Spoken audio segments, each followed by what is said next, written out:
sur nos familles, que les gens sont là devant nous, ils attendent. Qui va me parler? Vous savez, quand vous lisez dans Actes chapitre 8, la Bible dit qu'il y avait un eunuque éthiopien, il lisait le livre d'Ésaïe. Il lisait dans Ésaïe là où ça parlait du Messie. Mais quand il lisait, la Bible dit, il ne comprenait pas ce qu'il lisait. Maintenant, la Bible dit que Dieu parle à Philippe et lui dit, rapproche-toi de ce chariot. Et quand il s'est rapproché de ce chariot, la Bible dit que il lui a entendu en train de lire le prophète Ésaïe. Et Philippe lui demande, est-ce que tu comprends ce que tu lis? L'élu que tu peux dire, comment je vais comprendre s'il n'y a pas une personne pour m'aider? Vous voyez, il était en train de lire, mais il fallait une personne qui puisse venir lui expliquer ce qu'il lisait. Et la Bible dit, par la suite, que Philippe lui a expliqué et a prêché Jésus. Dieu cherche des gens qui sont disponibles. Mais aujourd'hui, les gens sont tellement occupés qu'il y a des gens qui sont à l'extérieur. Il y a des familles qui attendent.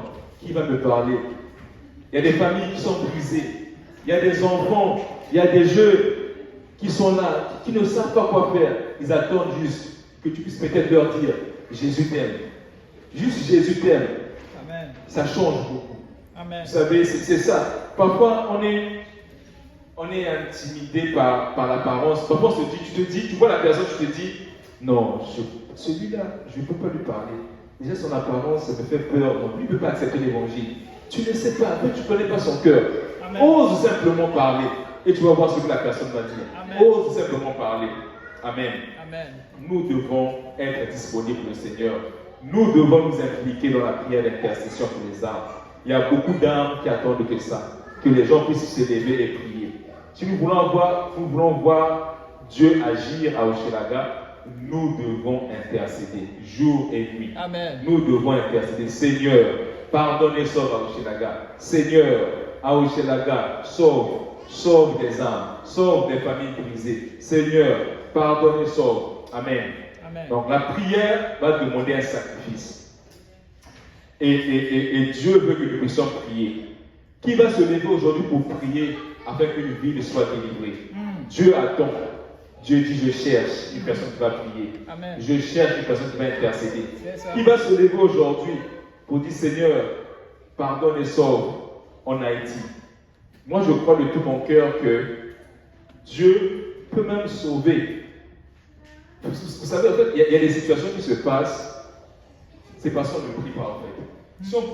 Parce qu'on ne prie pas assez. Si on pouvait prier tellement assez, là, c'est comme... en fait, il y a des situations qui se passent, comment je vais expliquer cela? Le monde de ténèbres, en fait,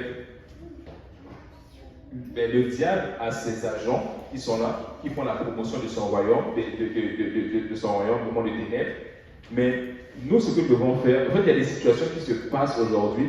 Si nous pouvons simplement se mettre à prier, en fait, on peut tellement prier que s'il y a une activité, je ne sais pas, bizarre, qui se passait dans la vie au Hochelaga, ou je prends un exemple, s'il y a exemple, il y avait du kidnapping qui se passait au Hochelaga, on peut tellement prier que Dieu agit tellement que les gens là sont convertis, il n'y a plus du kidnapping. Amen. On peut tellement prier qu'une activité démoniaque qui se passait dans un secteur, ça cesse. On peut tellement prier que Dieu change la situation.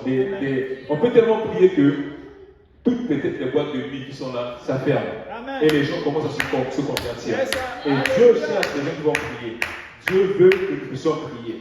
Dieu veut que nous puissions intercéder.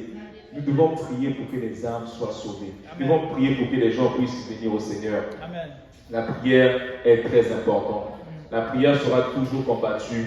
La prière, ça c'est quelque chose que beaucoup de gens qui vont pas apprécier. Mais la prière est très importante.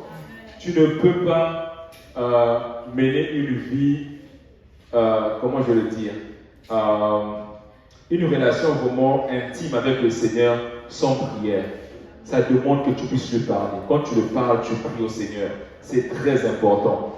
C'est très important la prière. Un chrétien qui ne prie pas, c'est un chrétien mort. On dit